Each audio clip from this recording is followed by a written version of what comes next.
수업을 시작하도록 하겠습니다. 안녕하십니까? 네, 반갑습니다. 자, 오늘은 39페이지 하실 차례입니다. 39. 자, 39페이지 오셔가지고 자, 법률행위 우리가 보고 있었거든요. 법률행위 해석 문제부터 먼저 보겠습니다. 자, 밑에 쪽에 법률행위 해석 방법이라고 되어 있는데 해석 방법은 크게 지금 세 가지가 나와 있죠. 여기서 우리 시험에서 이 3번의 보충적 해석 이거 안 나옵니다. 시험에. 네, 보충적 해석은 안 보셔도 되고요. 1번에 자연적 해석하고 2번에 규범적 해석 이 두 가지를 정리하면 되는데 일단 먼저 1번의 자연적 해석이라는 건요. 자, 동그라미 1번에 나오듯이 자, 첫째 줄에 문자 언어적 의미에 구속되지 않고 자, 둘째 줄에 굵게 표시되어 있죠. 표의자의 실제 의사. 표의자가 가지고 있는 의사가 생각이거든요. 그러니까 생각에 따라서 하는 해석 방법이 자연적 해석 방법입니다. 자, 그다음 밑에 쪽에 2번에 밑에 2번에 규범적 해석은 뭐냐? 요거는 표시에 따라서 해석하는 거예요. 표시. 자, 그래서 단어를 기억합니다. 자연적 해석 같은 경우는 생각대로 하는 해석. 2번에 규범적 해석은 표시된 대로 하는 해석 방법이라는 거죠. 자, 그럼 이것들을 토대로 해서 사례를 좀 볼게요. 다음 페이지 와보세요. 자, 한 장 넘기시면은 판례 사례가 나와 있습니다. 40페이지. 자, 지금 사례를 보시면은 매도인 갑과 매수인 을이 X 토지 같이 둘러보고 둘째 줄 매매 계약 합의를 했다라고 되어 있죠. 자, 그런데 집원에 착오를 일으켜 가지고 셋째 줄 Y 토지를 목적물로 표시한 매매 계약서를 작성하고 말았다라고 되어 있습니다. 자, 일단 첫째 줄에서 우리가 파악할 수 있는 거는 그러니까 갑하고 자, 갑하고 을이 계약을 했다는 거죠. 지금. 계약을 했다는 거죠. 자, 갑과 을이 계약을 할 때 지금 X 토지 계약을 했어요. Y 토지 계약을 했어요. 네? 첫째 줄에 X 토지. 자, X 토지를 놓고서 갑과 을 사이에서 합의했다. 합의했다라고 나옵니다. 합의했다. 자, 그럼 여기서 X 토지에 대해서 갑과 을이 합의를 했다는 게 무슨 말이냐면은 갑이 을하고 계약을 할 때 갑이 생각을 했다는 거예요. 계약 당시 갑이 가지고 있던 생각이 X 토지였다는 거죠. X 토지. 자, 그리고 을도 갑하고 계약을 할 때 생각을 했다는 거죠. X 토지에 대해서 생각을 했다는 것이에요. 그래서 양 당사자들의 일치된 생각 거기에 따라서 X 토지 계약이 성립하게 되었다 이 말입니다.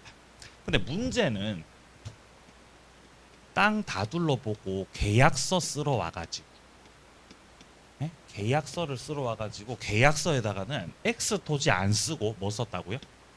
Y 토지 썼다는 거예요. 그럼 여기서 이제 해석의 문제가 생긴다는 것이에요. 그러면은 갑과 을이 생각했던 이 X 토지에 대해서 계약이 성립한 것인지 아니면 계약서에 쓰여진 대로 Y 토지에 대해서 계약이 성립한 건지 그게 이제 문제가 된다 이 말이에요. 자, 일단 먼저 첫 번째입니다. 갑과 을의 생각. 갑과 을이 가지고 있던 생각이 일치해요, 불일치해요? 일치하고 있죠. 이 경우는 생각한 것대로 해석하면 됩니다. 그래서 자연적 해석에 따라서 자, 자연적 해석을 하게 되면은 갑과 을 사이에서는 X 토지에 대해서 계약이 성립했다. 이렇게 볼 수 있는 것이에요. 그러면 계약서에다가 Y 토지라고 썼잖아요. 이거 어떡합니까? 자, 계약서에다가 이건 잘못 쓴 거죠. 이거는 계약서 버리면 되죠. 계약서 찢어버리고 다시 계약서 작성하면 되기 때문에 문제될 게 없다는 거예요. 그러니까 양 당사자들 생각이 일치되고 있는 이상은 일치된 생각이 중요하다는 거예요. 계약서에 쓰여진 게 중요하다는 거예요. 생각이 중요하다는 거죠. 생각이. 자, 그래서 자, 판례 사례 계속 보시면요. 자, 셋째 줄에서 Y 토지를 목적물로 표시해가지고 계약서를 작성하고 말았죠. 그리고 나서 을 앞으로 등기를 넘기는데 지금 X 토지에 대해서 등기가 넘어간 게 아니라 Y 토지에 대해서. 자, 을한테 등기를 이전시켰는데 이 등기가 X 토지 등기가 넘어갔다고요? Y 토지 등기가 넘어갔다고요?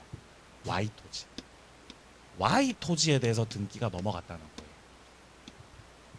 이렇게 되면은 Y 토지 같은 경우는 계약도 안 했는데 등기가 넘어간 거죠. 이렇게 되면 이 등기는 무효입니다. 무효. 아무런 원인 없이 등기가 격려됐다라고 보고 요 계약 자체가 X 토지에 대해서 성립됐는데 등기는 뜬금없이 다른 땅에 대해서 등기가 됐으니까 요게 무효라는 거죠. 근데 여기서 또 끝이 아니죠. 자, 이 상태에서 을이요 다시 또 병한테 처분하고 등기를 마쳤다고 돼 있잖아요. 자, 이런 상태에서 을이 자기 명의로 Y 토지 등기가 되어 있는데 이거를 또 제3자 병한테다가 넘겼다라고 나오죠. 지금. 자, 요렇게가 되면은 이 제3자 병 같은 경우 지금 무효 등기를 넘겨받았다는 거죠. 무효 등기 받으면 계속 무효예요. 계속 무효라는 거죠. 요렇게 정리가 되는 겁니다. 자, 그럼 밑에 쪽에 1번부터 보겠습니다. 자, 1번에 보시면은 잘못된 표시가 있었지만 상대방이 표의자 진위를 올바로 파악했다라고 돼 있죠. 여기서 상대방이 을입니다. 을. 상대방 을. 자, 그리고 표의자는 갑이에요. 그러니까 상대방 을 쪽에서 갑의 진위, 여기서 진위는 생각이거든요. 그 생각을 파악하고 있다는 거죠. 그러니까 지금 1번 첫째 줄에서 하고 있는 말은 갑과 을이 합의할 때, 갑과 을이 합의를 할 때 생각이 일치되고 있었다. 요 말을 하고 있는 겁니다. 자, 그래서 양당사자 생각이 일치가 되고 있기 때문에 이 경우는 생각에 따라 효과가 주어지고 자연적 해석 방법이 적용된다는 겁니다. 따라서 2번 X 토지에 대해서 매매 계약은 성립이 된 것이다. 자, 그리고 4번에 보시면요. X 토지 같은 경우 매매 계약은 체결이 됐죠. 합의가 된 거예요. 근데 X 토지에 대해서는 등기가 넘어가지 않았죠. 자, 근데 반대로 Y 토지 같은 경우는 합의도 없는데 계약도 되지도 않았는데 등기가 넘어갔던 거죠. 그렇기 때문에 을에게 X 토지도 소유권 이전되지 않았고 그리고 Y 토지에 대해서도 소유권이 이전되지 않았다라고 봐야 되는 거예요. 자, 따라서 5번 내려갑니다. Y 토지 관련해 가지고 등기가 무효이기 때문에 Y 토지 등기가 무효이기 때문에 이 무효 등기를 기초로 해서 병이 넘겨받았다면은 병명의 등기도 역시 뭐가 된다? 무효가 되고 따라서 병은 선이라 하더라도 소유권 취득을 못한다고 말하는 거예요. 만약에요 갑과 을이 처음에 합의를 할 때 갑은 X 토지라고 생각했어요. 갑은 X라고 생각했어요. 근데 만약에 을이 Y라고 생각했다면 을은 Y라고 생각을 했다면 이 경우는 갑과 을의 생각이 일치해요, 불일치해요? 불일치하죠. 이런 경우는 자연적 해석을 할 수 없어요. 자연적 해석을 한다는 건 너와 나의 생각이 같을 때 자연적 해석하는 거예요. 그럼 이렇게 자연적 해석을 할 수 없다면 은 무슨 해석해야 되죠? 그때 규범적 해석해야 되는 거예요. 그때는 규범적 해석을 할 수밖에 없다는 거죠. 그럼 갑은 X 토지 판다고 생각했지만 을은 Y 토지 산다고 생각을 했다면은 이 둘 간에 지금 분쟁 생긴 거죠. 그때는 계약서에 뭐라고 쓰여져 있는지가 중요한 거예요. 그럼 계약서를 확인해 보니까 Y 토지라고 돼 있다는 거죠. 그럼 계약서에 쓰여진 대로 Y 토지에 대해서 성립해야 된다는 거죠. 이건 무슨 해석? 규범적 해석이라는 거예요. 크게 둘로 쪼개진다는 겁니다.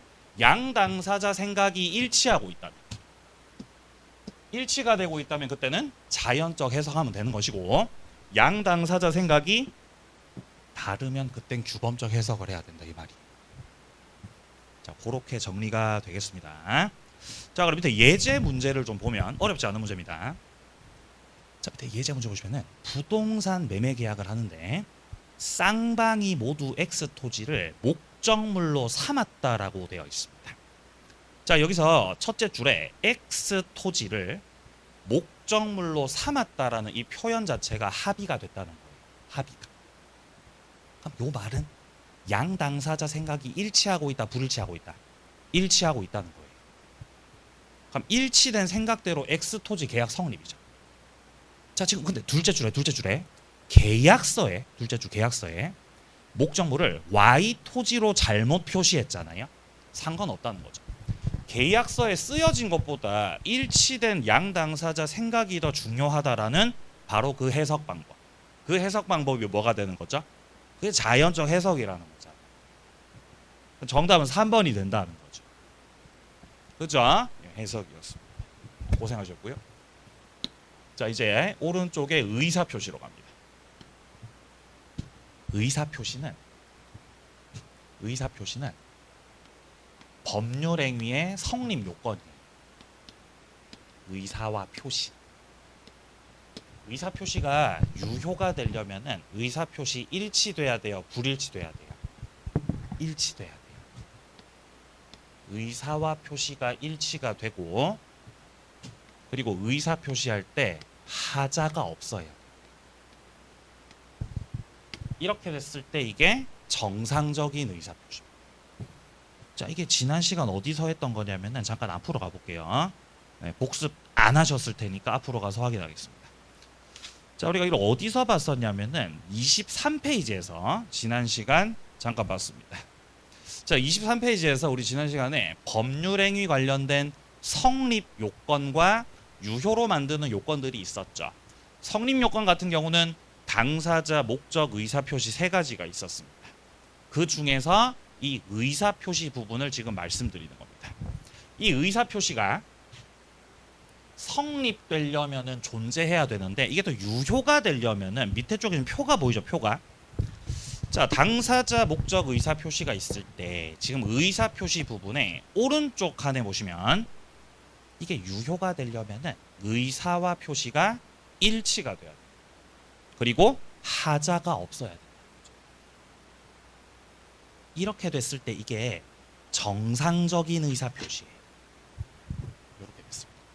자, 이렇게 의사와 표시가 일치. 그리고 하자가 없어야 무슨 의사표시라고요? 정상적인 거, 정상적. 이게 정상적인 거예요. 정상적 의사표시인 거죠. 이렇게 해야 이게 의사표시가 정상적이에요. 그래야 유효가 되는 거예요. 유효가. 근데 정상적인 의사표시를 민법에서 다루지 않습니다. 정상적이라는 건 문제가 없다는 거잖아요. 민법에서는 문제가 생겼을 때 이걸 어떻게 해결할 건지에 대해서 다루는 것이기 때문에 이렇게 나오는 거죠. 의사표시가 불일치가 되면 그때는 어떻게 문제를 해결할 건지.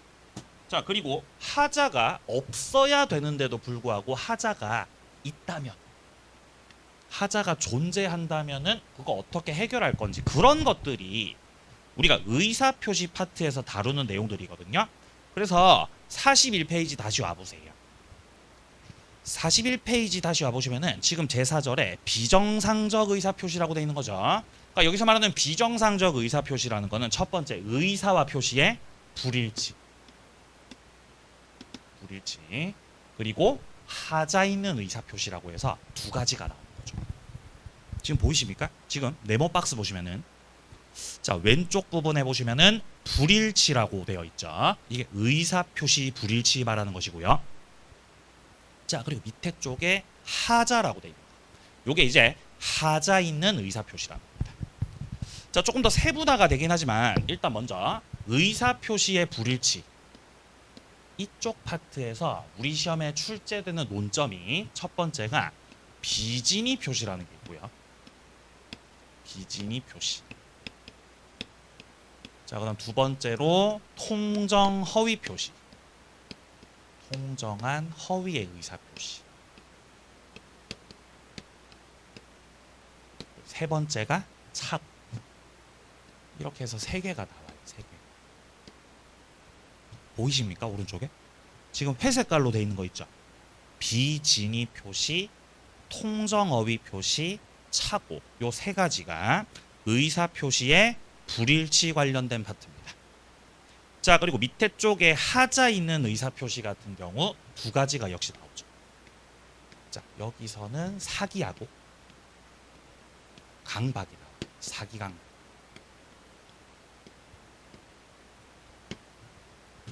이것들이 각각 민법에서 비진위 표시, 민법 제 107조에서 규정돼 있고요. 107조.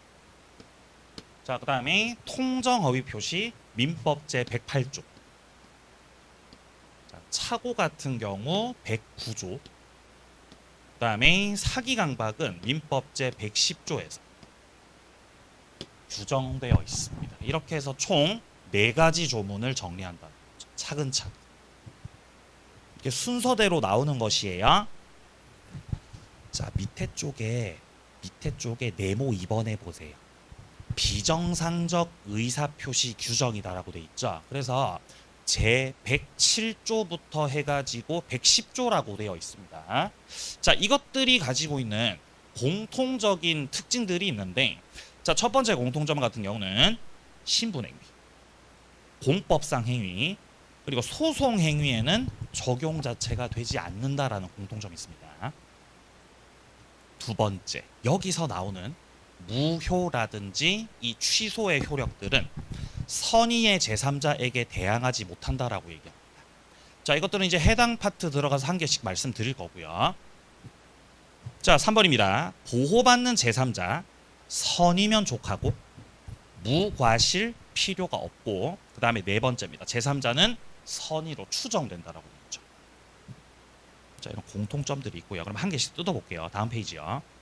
자, 이제 뒷페이지로 가보시면 이제 비진위 표시가 본격적으로 시작되고 있습니다. 여기서부터 이제 차근차근 볼 거예요. 비진위 표시. 사례를 볼게요. 사례를요. 자, 사례로 말씀을 드리도록 하겠습니다. 자, A가 돈이 많아요. A가 돈이 많아요. 근데 A가 사망했어. 돌아가서. A가 사망하게 되면 무슨 일이 생기죠? 상속되죠. 그죠? 그래서 A의 아내한테 상속되죠. 아내. 갑이 A의 아내였어요. 그리고 A한테는 아들도 있었던 거죠. 그러면 엄마가 상속받는 거예요? 아들이 상속받는 거예요? 같이 상속받는 거죠. 같이 상속받는 거죠. 같이 받는 거죠. 그런데 무사히 상속이 될 수 있을 것인가? 네? 이렇게 싸움이 났다는 거죠. 싸움. 엄마도 많이 받고 싶고 아들도 많이 받고 싶고 싸움이 났다는 거죠. 그래서 엄마가 그러는 거예요. 야, 내가 일단 상속을 받고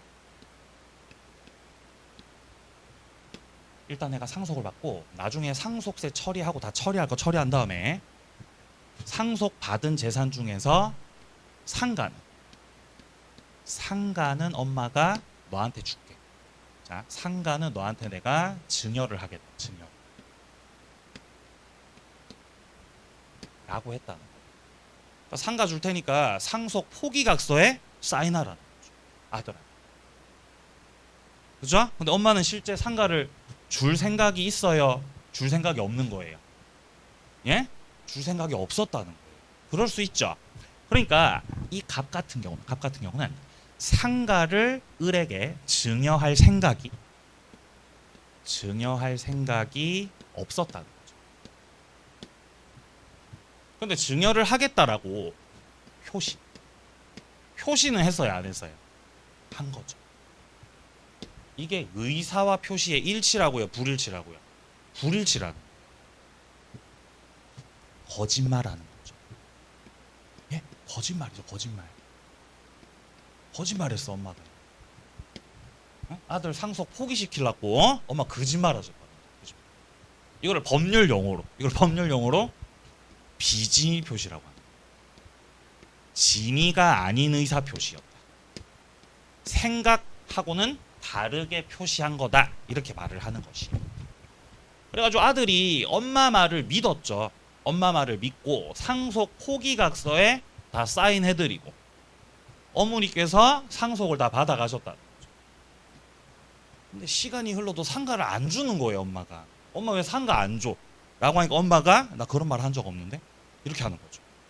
그래서 아들이 열받아가지고 상가 내놓으라고요 빨리 라고 상가 달라고 청구할 때 과연 갑은 상가를 줘야 되는 것인가 안 줘도 되는 것인가 그게 효력상의 문제가 생기는 것이에요. 어떻습니까? 줘야 될까요 안 줘도 될까요? 안 줘도 돼요. 그러면 줄 생각도 없었는데 주겠다고 표시했죠. 이게 유효겠어요 무효겠어요? 만약에 갑이 을에게 증여하겠다고 의사 표시한 거 있죠? 이 비진이 표시가 유효라고 한다면은 상가 줘야 되죠. 유효라면은. 그쵸?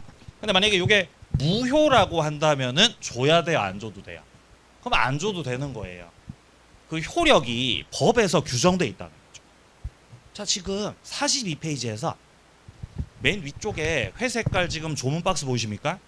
자 여기 보시면은 107조가 나와 있고 지금 1항에 보시면은 의사 표시는 표의자가 여기서 표의자가 갑입니다. 표의자 갑이 진위가 아니라는 것을 알고 한 것이다 라고 돼 있죠. 줄칩니다. 진위 아님을 알고 한 것 이게 바로 비진위 표시예요. 갑이 자기가 거짓말 한다는 거를 자기가 알고 해요 자기가 모르고 해요? 야 내가 너한테 상가 줄 거야 나중에 다 너한테 줄 건데 왜 지금 욕심 부리냐? 라고 하면서 갑이 비진위 표시를 했던 거죠. 이거를 자기 스스로가 의사 표시가 불일치하고 있다는 걸 갑이 알고 하는 거예요 모르고 하는 거예요? 갑이 알고 하는 거죠. 갑이 알고. 요게 비진위 표시입니다. 자 근데 이런 것들이 지금 조문 둘째 줄에 효력이 있다라고 돼 있잖아요. 효력이 있다는 건 유효라는 거예요. 비진위 표시 유효라고요 무효라고요? 유효라고 돼 있습니다 법에서. 그렇다는 것은 갑은 을한테 상가 증여해야 됨 안 해도 됨? 해야 된다는 거예요. 그죠? 엄마가 상가 안 주면은 말로만 해요 소송 걸어요? 예? 소송 걸죠 소송. 상가 내놓으라고. 이행 청구 소송 걸자. 그럼 이제 상가 주셔야 된다는 거죠. 상가 줘야 되죠. 이거 줘야 되죠. 이거 듣게 해줘야 되죠. 그러면은 을은 유효하게 상가를 취득할 수 있게 된다. 일단 원칙은 이렇습니다. 자 그런데 그 뒷문장 그러나 조문에서 이렇게 그러나가 나온다는 거는 예외적으로 이 말이에요. 예외적으로는 상대방 여기서 상대방이 누구죠? 을이에요. 을이 표의자는 누구죠? 갑입니다. 상대방 을이 표의자 갑의 진위가 아니었다는 것을 이미 그때 당시에 알았거나 알 수 있었을 경우에는 무효로 한다라고 했죠. 여기서 알았거나를 법률 용어로 악의라고 합니다. 알았거나를 법률 용어로 뭐라고 한다고요? 악의. 을이 알았다는 거예요. 뭐를 알았다는 거죠? 구라라는 걸. 그죠? 엄마가 지금 진실로 한다는 걸 구라로 하고 있다는 걸. 구라로 비진위로 하고 있다는 거를 그 당시에 아들이 알았다고요 몰랐다고요?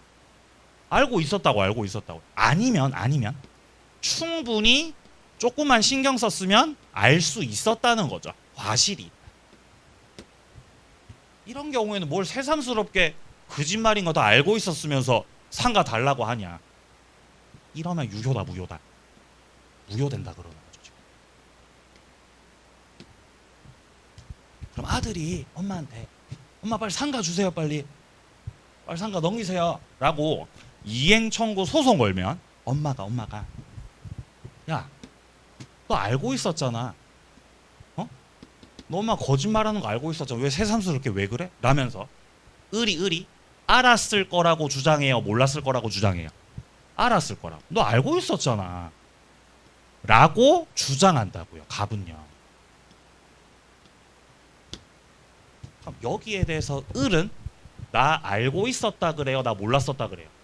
을은 몰랐었다 나 몰랐다 그러죠. 몰랐지 나는 몰라 어떡합니까 그걸. 선의를 주장한다고.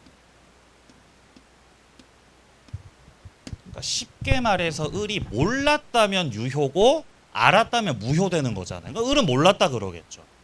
그러니까 알았거나 알 수 있으면 무효잖아요. 이거를 그대로 뒤집으면 요 빨강 색깔을 그대로 뒤집어서 표현하게 되면은 을이 비진위 표시를 몰랐고 그리고 무과실일 때 유효라는 거죠. 뒤집으면. 그래서 이 비진위 표시 같은 경우는 효력이 중요한 겁니다. 효력.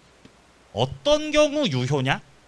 어떤 경우에 무효냐? 여기를 시험에서 철저하게 물어본다는 거죠. 여기가 중요하다. 비진위 표시는. 갑하고 을이 소송에서 붙으면은 엄마는 네가 알았을 거라고.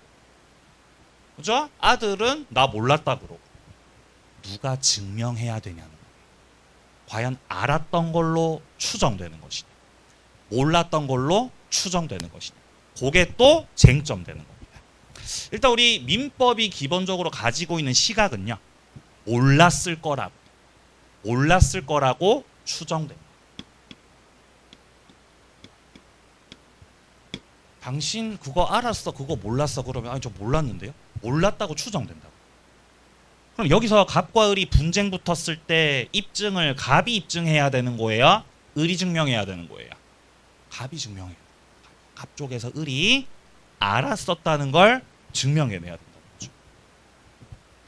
자, 2항 내려갑니다. 전항의 의사 표시에 무효는 선의의 제3자한테는 대항을 못한다라고 돼 있죠. 여기서 대항이라는 건요, 주장의 뜻을 가지고 있습니다. 주장 못한다는 것이에요. 그러니까 지금 소송 붙었는데 아들이 선이 무과실이면 유효돼가지고 상가 취득을 해버리고, 아들이 알았거나 알 수 있었다라고 밝혀지게 되면은 무효가 되는 거잖아요. 그죠? 그래서 붙은 거예요. 근데 엄마가 증명을 해버린 거예요. 아들이 알았다는 걸 증명해버린 거예요. 증명. 어떻게 증명했습니까? 아니 왜냐면 엄마가 이렇게 구라치는 게 한두 번 있었던 일이 아니기 때문에, 이전에도 지속적으로 이런 거짓말들을 많이 해왔었기 때문에 아들이 충분히 알았을 거라고 그렇게 이제 보여질 만한 자료들이 있었던 거지.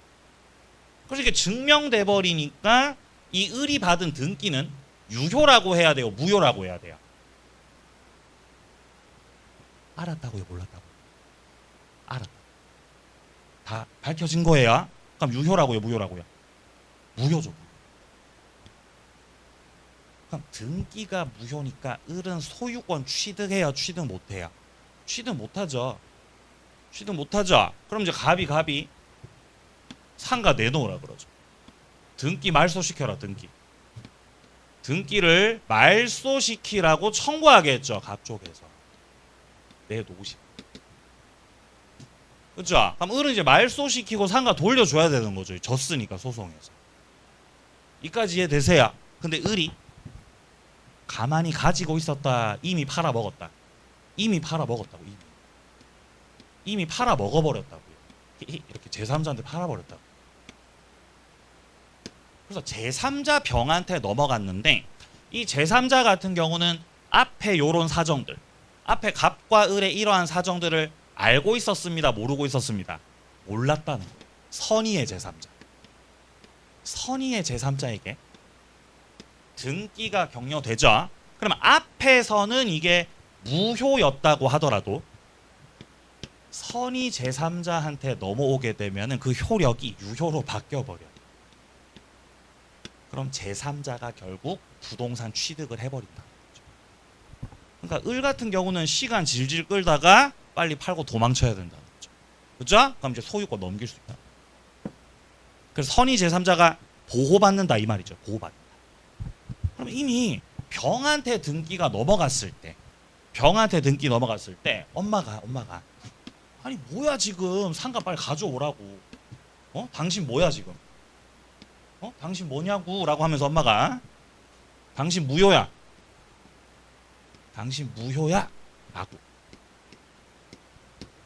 라고 주장 한다는 거예요? 주장 못한다는 거예요? 못한다는 거예요. 이거를 지금 조문에서 대항하지 못한다라고 말합니다.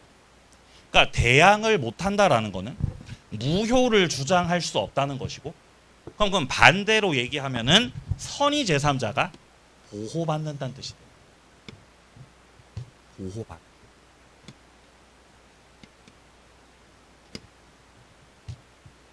병은 몰랐다 그러죠. 병은 나 몰랐어요. 몰랐어요. 근데 갑은 병한테 소송 걸어가지고 알았을 거라 그래요. 몰랐을 거라 그래요. 갑은 알았을 거라 그러죠. 갑은 그렇게 주장하겠죠. 그러면 갑이 증명해야 되겠어요? 병이 증명해야 되겠어요? 갑이 또 증명해야 돼요. 왜냐하면 선의가 몰랐던 걸로 뭐가 되기 때문에 추정입니다. 역시 추정이 돼버리기 때문에 입증 책임이 갑 쪽에 있다는 거죠. 갑 쪽. 자, 밑에 의로 내려가 보겠습니다. 자, 의의 첫째 줄 봅니다. 표의자가, 여기서 표의자가 갑이죠. 갑. 진위가 아니라는 것을 알고 한 의사표시. 자기 스스로가 지금 거짓말을 하고 있다는 것을 알고 스스로 의사표시했다는 거죠. 이게 바로 비진위 표시입니다. 자, 밑에 쪽에 2번 원칙이라고 돼 있는 부분 확인합니다. 표시된 대로 효력이 발생한다. 그러니까 유효라는 거다, 무효라는 거다. 유효라는 거다. 동그라미 2번 달라 확인하세요. 비진위 표시는 상대방이 누구죠? 을이 선이 무과실일 때, 을이 선이 무과실이죠. 그때 유효라는 거죠. 유효. 자, 그 밑에 예외 봅니다. 예외 첫째 줄 비진위 표시는 상대방 을이요, 진위가 아니라는 것을 알았거나 알 수 있었을 경우, 그런 경우에는 무효라고요. 앞으로 많이 나올 거예요. 알았거나 뭐라고요? 알 수 있었을 때. 알았거나 알 수 있었죠? 그때 효력이 뭐가 된다고요? 무효된다고. 알알. 많이 나와요 앞으로. 알알.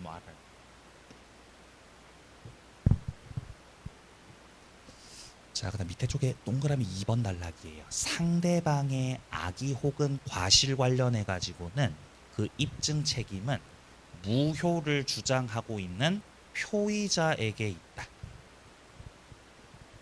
표의자가 누구죠? 갑입니다. 갑이 증명해내야 된다.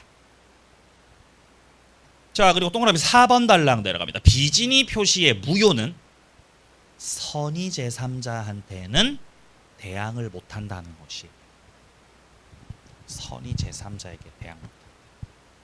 선의 제3자가 보호받아야. 자, 밑에 사례 밑에 4번 내려가 보세요. 자, 갑이 자신의 X 토지를 증여 의사 없이 을에게 증여를 했고 등기를 마쳤다라고 되어 있습니다. 그럼 여기서 첫째 줄에 증여 의사 없이 증여했다라는 말 있죠. 이게 바로 지금 비진위로 했다는 말입니다. 비진위로 하였다. 자, 동그라미 1번부터 봅니다. 상대방 을이 선의 무과실이잖아요. 그럼 이거 유효예요, 무효예요? 유효죠. 그럼 을은 소유권 취득하는 거죠. 그럼 그 뒤에 병 같은 경우는 선이든 악이든 불문입니다. 선이든 악이든 다 불문하고 소유권 취득한다 이 말이에요. 자, 이 부분 조금 헷갈리실 수 있는데 설명드릴게요. 자, 그러니까 일단 지금 갑 쪽에서는 어쨌든 비진위 표시를 한 거고, 갑은 비진위 표시한 거고, 갑의 비진위 표시에 대해서 을이 선의 무과실인가 아니면 알인가, 여기에 따라서 효력은 뒤바뀌는 거잖아요. 자, 을이 선의 무과실에 해당돼서 유효라고 한다면은 그 이후에 넘겨받는 제3자 같은 경우는 이미 앞에서 유효로 확정됐기 때문에, 이미 을한테 넘어가는 시점에서 유효가 되어 있는 거죠. 그러면 그 이후에 넘겨받는 제3자 같은 경우는 선이든 악이든 다 불문이에요. 알았든지 몰랐든지 그런 거 따질 거 없이 제3자는 유효하게 소유권 취득할 수 있어. 앞에가 유효면 그렇다는 거예요. 만약에 을이 알았거나 알 수 있어가지고 무효였던 상황이라면은 그 이후 보호받는 제3자가 되려면 병이 유효하게 취득하려면은 병이 선이어야 되는 거예요. 그랬을 때 효력은 뭐가 된다? 유효가 돼요. 반대로 제3자 병이 알고 있었다면 이때는 유효인 것이다, 무효인 것이다. 무효가 된다. 이렇게 된다. 이거 이해하셔야 되는 거예요. 외우는 거 아니에요? 그럼 여기서 병이 정한테 또 넘긴다고 생각해보세요. 병이 정한테 또 팔아 넘기면은 거기 맞춰가지고 효력도 다 결정되는 거죠.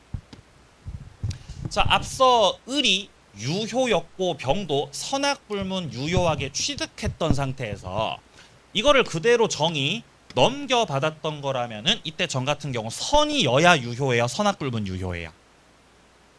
선악불문 유효라는 거죠. 왜 선악불문 유효인 거죠? 앞에가 유효라서. 앞에 사람이 유효였으면은 그 뒷사람 같은 경우 알았든 몰랐든 상관없이 유효라는 거예요. 자, 그러면 여기 같은 경우 을이 알았거나 알 수 있어서 무효였죠. 이거를 병한테 넘겼을 때 병이 그런 사정 몰랐던 선의의 제3자였다면 유효가 되는 거라고요.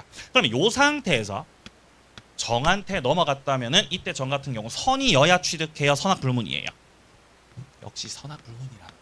앞에가 유효면 그 뒷사람 같은 경우 선이든 악이든 불문하고 유효된다는 것이. 자, 그러면 을이 알았거나 알 수 있어서 무효였는데 제3자가 그런 사정 알고 있었다면 무효라 그랬죠. 요 상태에서 그 이후 넘겨받는 정이 보호받는 제3자 되려면 요때는 정이 그런 사정을 모르고 취득했다. 이러면 효력이 뭘로 되고? 유효로 되는 거예요. 만약에 정이 이런 사정을 알고 있었다. 이러면 유효다, 무효다? 무효다. 앞에가 유효면 그 뒤에는 선악불문 유효입니다. 앞에가 무효면은 그 뒷사람은 선이여야 유효라는 거죠. 자, 그러면 계속 보겠습니다. 동그라미 2번 달라 봅니다. 을이 과실로 알지 못한 경우다라고 되어 있죠.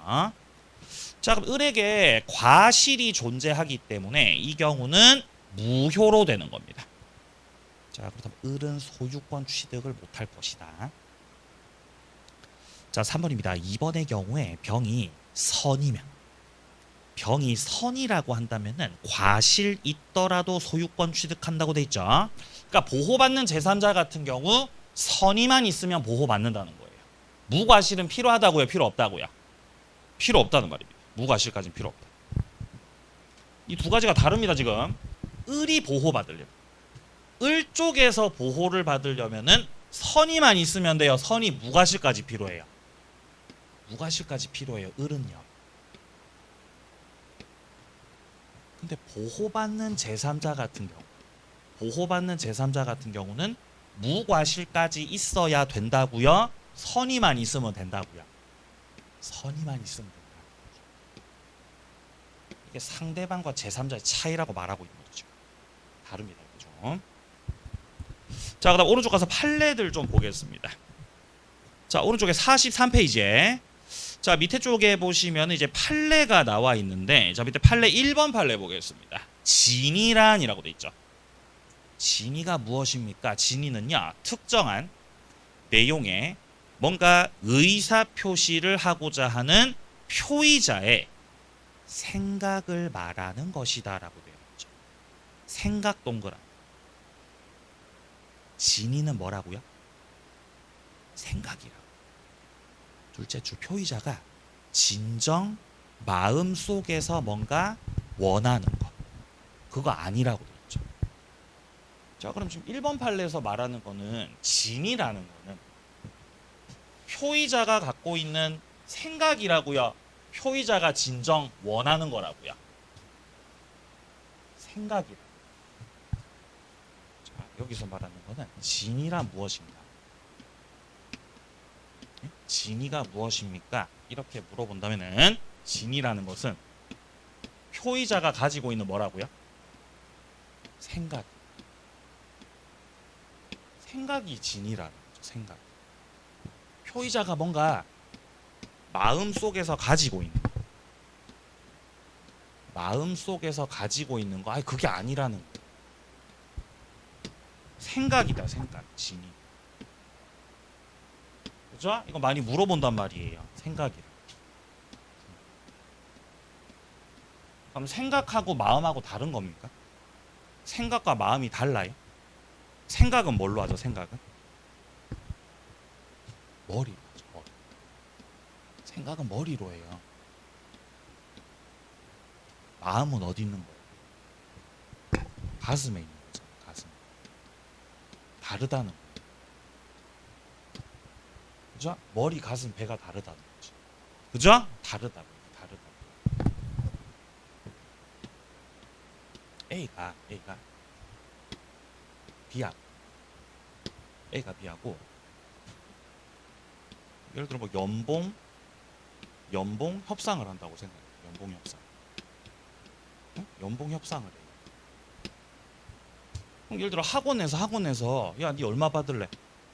응? 마, 니 얼마 받고 싶은데 물어보죠. 학원. 얼마 받을래? 물어보죠.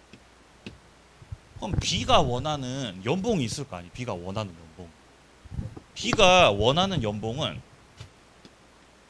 제가 원하는 제 마음속의 꿈의 연봉은 10억입니다. 10억. 에? 내 꿈의 연봉이 10억이라고요. 그러면 학원에서 네 연봉 얼마 받을래? 라고 했는데 저 10억 받고 싶은데요? 라고 표시하면은 학원에서 꺼지라 그러겠죠. 그죠? 그럼 강의 못한다. 그렇게 하면 안 된다는 거죠. 그러니까 여기서 협상을 잘 하려면은 현실적으로 생각을 해야 된다는 거죠.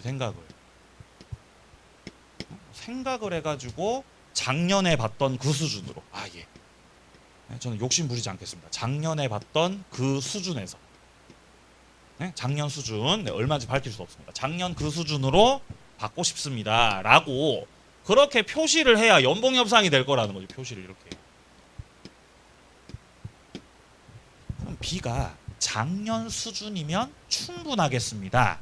라고 표시했다면 그럼 B가 의사 표시할 때 진의로 의사 표시한 거예요? 비진의로 의사 표시한 거예요?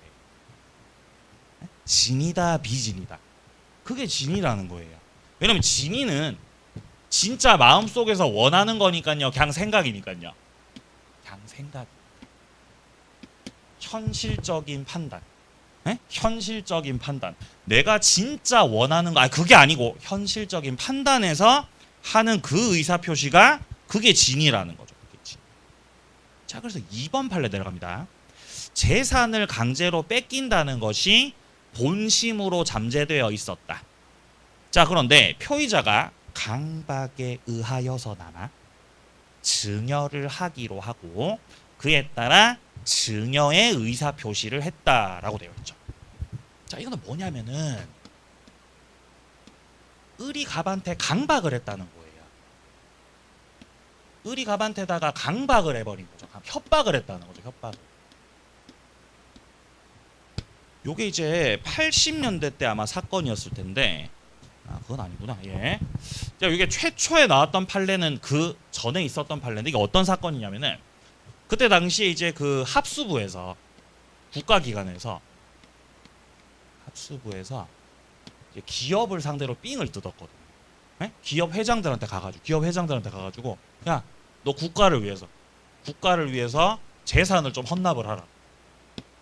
예? 돈 갖고 오라고. 너 재산을 헌납을 해라. 증여를 하라는 거죠. 예? 증여를 하라는 거죠. 만약에 너 증여 안 하면은 너네 회사 다 탈탈 털어줄게. 네 직원들하고 네 가족들 고통받게 해줄게. 강박을 한다는 거죠. 강박.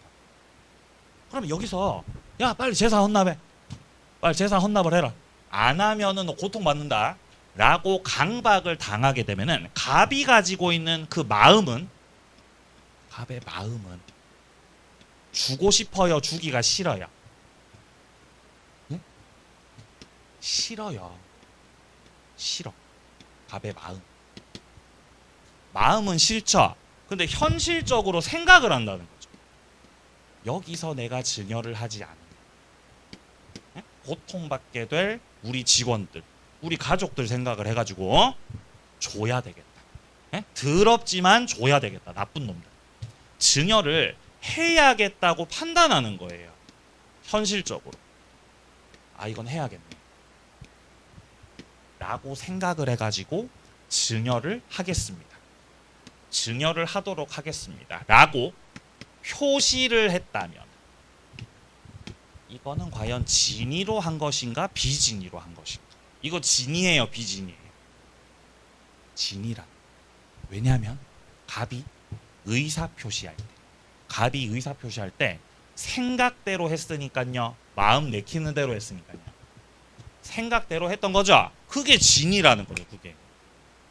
자, 그러니까 지금 보시면은 자, 둘째 줄입니다. 강박 2번 판례 보고 있습니다. 강박에 의하여서나마 증여를 하기로 했고 그에 따라서 증여의 의사표시를 했으니까 이거는 증여 내심 효과 의사가 결여된 것이라고 할 수는 없다.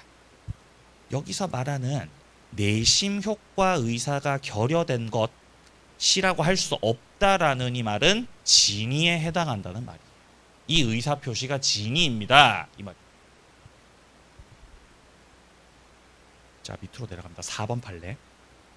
4번 판례에서 동그라미 1번 판례 보시면요. 법률상 사실상 장애로 자기 명의로 대출을 받을 수 없는 자가 있었다. 자, 지금 등장인물이 두 사람 나옵니다. 첫째 줄에 자기 명의로 대출받을 수 없는 자가 나옵니다. 얘가 지금 대출을 못 받습니다. 지금 신용 상태가 안 좋아가지고, 그래가지고 얘가 대출을 못 받으니까 친구가 안타까워가지고 둘째 줄 채무자로서의 명의를 빌려줬다는 거죠. 명의를 빌려줘가지고 대출받을 수 있게끔 도와줬다는 거예요. 그럼 여기서 첫째 줄에 대출받을 수 없는 자를 갑이라고 해보고, 갑. 둘째 줄에 명의를 빌려준 자를 을이라고 해봤을 때 이거는 명의를 빌려주는 을의 입장에서 만약에 갑이 대출금 이거 못 갚게 되면은 나라도 대신 갚아야 되겠다 라는 지금 둘째 줄에 채무 부담의 의사, 채무를 부담하겠다라는 그 의사가 없는 것이라고는 할 수 없다 그러죠. 그죠? 없는 것이라고는 할 수 없다고. 있다는 거예요, 없다는 거예요? 있다는 거죠. 따라서 명의를 빌려준 그 행위는 결론 문장 셋째 줄에 비진의 표시에 해당한다고는 볼 수가 없다는 거죠. 자, 지금 비진의 표시에 해당한다고 볼 수 없다라는 이 말이 진의라는 거예요, 비진의라는 거예요? 진의라고 말하는 거예요. 진의인 것이다. 고생하셨습니다. 문제를 좀 풀어보겠습니다. 한 장 넘기세요. 넘기시기 바랍니다. 44페이지. 자, 풀어보도록 하겠습니다. 자, 일단 그러면 1번 문제 한번 풀어보고. 1번 문제. 자, 1번 문제. 비진의 표시에 관한 설명으로 틀린 거라고 돼 있죠. 자, 동그라미 1번. 자, 첫 번째 선다 보시면은 공법행위 나옵니다. 공법행위. 자, 이런 공법행위나 신분행위 이런 데다가는 107조부터 110조까지 전부 다 적용 안 됩니다. 이거 공통사항이에요. 자, 그리고 2번 선단은 아직 설명 안 드렸으니까 그냥 넘기시고요. 이건 대리 파트 가서 봐야 됩니다. 자, 3번 보세요. 비진의 표시에서 진이라는 거는 특정한 내용의 의사 표시를 하고자 하는 표의자 생각을 의미하는 건 아니죠. 그죠? 생각이에요, 생각 아니에요? 여기 써놨잖아요. 여기 써놨잖아요. 네? 진의는 표의자의 생각 아니죠, 그죠? 생각이에요, 생각 아니에요? 생각이라고 써놨죠. 진의는 마음속에서 원하는 거라고요? 그냥 생각이라고요? 생각. 진이는 생각이에요. 근데 지금 생각이라 그래요? 생각 아니라 그래요? 3번에서 아니라 그러잖아요. 그럼 이게 틀렸다는 거죠. 진이는 생각이 맞다고. 아니라고요? 아예 틀렸다는 거죠. 생각이 맞다는 거죠. 자, 4번입니다. 재산을 강제로 뺏긴다 라는 인식을 갖고 있었죠. 근데 해악이 두려워서 어쩔 수 없이 증여 의사표시 했다는 거예요. 나는 지금 재산을 뺏긴다고 인식하고 있지만 강박이 무서워가지고 증여하겠다고 표시했다는 거잖아. 그죠? 강박을 당해서 증여하겠다고 의사표시했다면 이거는 진이대로 한 거다, 비진이대로 한 거다? 진이대로 했다는 거죠. 맞아요, 틀려요? 맞아요. 그쵸? 비진이라 할 수 없다. 진이다라는 말입니다. 자, 5번 같은 경우도 법률상 사실상 장애로 자기 명의로 대출을 못 받는 을을 위해서 대출금 채무자로서의 명의를 빌려줬던 사건이죠. 이 명의대여 사건 같은 경우 채무부담 의사가 있다고 보기 때문에 이거는 진의의 의사 표시다라고 했습니다. 자, 그렇기 때문에 여기서 비진의 표시라고는 할 수가 없는 거다. 맞는 말이죠. 자, 밑에 2번 문제도 풀어볼까요? 틀린 것은 1번 맞아요, 틀려요? 1번에 어떤 표현 보이세요? 명의를 빌려준 자 보이십니까? 얘가 채무부담 의사가 있다 그러잖아요. 그럼 이건 비진이에요, 진이로 봐야 돼요?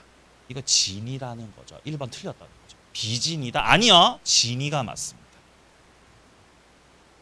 자, 2번 선다도 맞는 말입니다. 그냥 읽고 넘기시고요. 자, 3번입니다. 비진이 표시는 상대방이 선의 이고 과실이 없는, 즉 무과실에 해당될 때 그때 유효라는 거죠. 자, 4번은 근로자가 사용자 지시로 어쩔 수 없이 사직서 제출하고 있죠. 이거는 사직할 생각이 없는데 어쩔 수 없이 생각 없이 그렇게 표시를 했다라는 말이거든요. 이거 비진이 표시죠. 5번입니다. 상대방이 표의자의 진의가 아니라는 거를 알고 있었다는 거는 무효를 주장하는 자가 증명해야 되는 겁니다. 상대방이 알았거나 알 수 있었다 이와 관련해 가지고는 여기에 대해서는 상대방 스스로가 증명해야 된다고요? 표의자가 증명해야 된다고요? 표의자가 증명해야 되죠. 여기서 말하는 지금 5번에 무효를 주장하는 자, 이 자가 누구죠? 표의자예요. 표의자가 증명해야 된다는 말입니다. 정답은 1번이었던 문제예요. 자, 오른쪽에 통정어휘 표시, 여기서부터는 좀 쉬었다가 계속 보도록 하겠습니다.